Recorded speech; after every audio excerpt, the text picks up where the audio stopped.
I'm peeling the apples before I freeze dry them, and I gotta tell you, I had my knives were all dull. I tried to sharpen them with a sharpener, and it's just not working. So I was at the 99-cent store or the Dollar Tree, I don't remember which one. And I was like, I'm gonna just buy one of those cheap knives, and I am telling you, this dollar knife, even if it lasts me a year, man, look at that.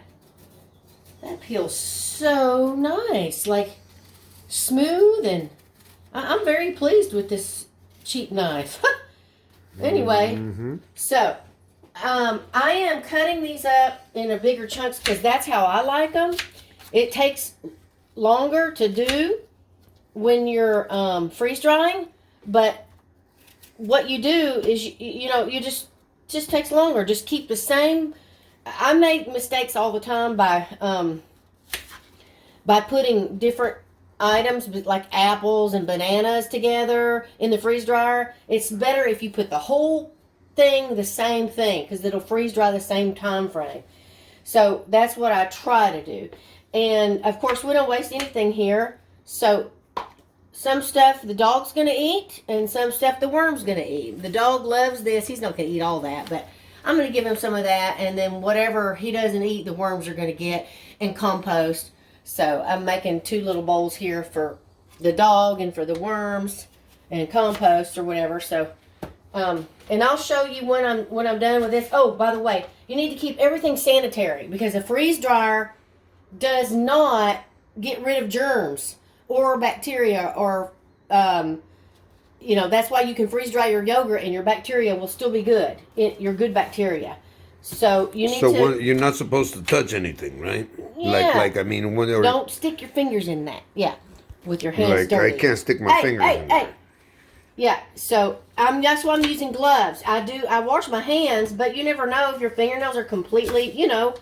I'm trying to keep this as sanitary as possible. Because my dirty hands. Touching that would leave my bacteria on there, and then you wouldn't be able to. Not your bacteria. Like if you scratch your butt or something.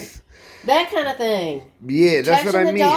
Touching the dog. Wiping the dog's butt. No, listen. Petting the dog and then coming and touch this. So the bacteria would get freeze dried in with the apple. The bacteria. That's why we don't touch it. The bacteria will be survive. So right now all this is sanitized. Oh, it'll survive the freeze dry. It will survive the freeze dry. The moral of the story. Okay. Yes. Over and now. Okay.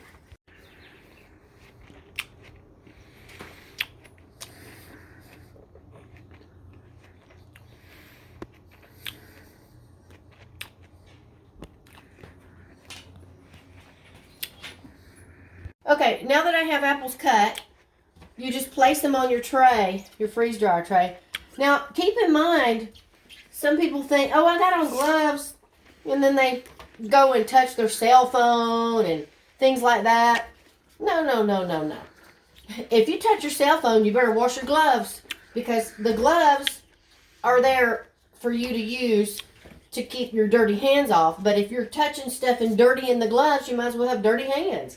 So unless you sanitize your cell phone like I do, every time, I sanitize my cell phone every day, but every time, if I'm going to be in the kitchen and I'm expecting a phone call, I sanitize my cell phone so that when I answer the phone, I'm not contaminating my food. So this is going to go into the freezer, and then after it freezes, the next day I'll freeze dry all of this. And I cover this. Put a bigger piece. And that's going in the freezer today, right? Yes. And then. Yeah. Are there any in there already? Oh, yeah. These are empty trays because we just like to keep them cold. There. But you don't have to. I'm just doing that because it's easier for me. So that's where that bad boy is going. And then I use aluminum foil because the aluminum foil keeps it from touching the other tray stacking on top. Yeah. So I just put aluminum foil on it. And then put it in the freezer. Stack it on top of the other tray. And there we are. Makes it just easier so that it doesn't touch the other food.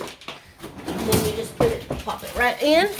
See how I have them stacked on top of each other like that? Okay. Perfect. Thank you. Here's my apple cutting technique. I I don't know. I think I just learned it on my own. But anyway, I cut off the bottom like that. Okay. The dog loves that. Cut off the top. Okay. And then I cut it in half. Like that. Then I peel off the skin. And then after I do that, then I take it and I cut it, I turn it upside down this way so I can see where the core is. And then I just cut like that. And then I take the core and I cut out the seeds because the seeds have arsenic in them. I don't want the dog to eat that. And then I have these left over. You could probably make, I don't even know if you could make applesauce with this because I don't know if there's enough apple. There's mostly rinds. But I'm going to look into what you can do. You can, I can also put this and ferment it with my chicken food and things like that if I want to. I don't know. You guys can tell me stuff you might do with that. You might be able to make like an apple cake or something and shred it up. You know how you do zucchini cake? Zucchini bread? You could probably do that with this. There's a lot of things you could do with this leftover stuff. If you don't want to feed it to the worms or the chickens or the compost or the dog. There's a lot of stuff you can do with that. You can make a smoothie, but I don't particularly like when my smoothies are like, have all that fiber in them. Like that. So, anyway,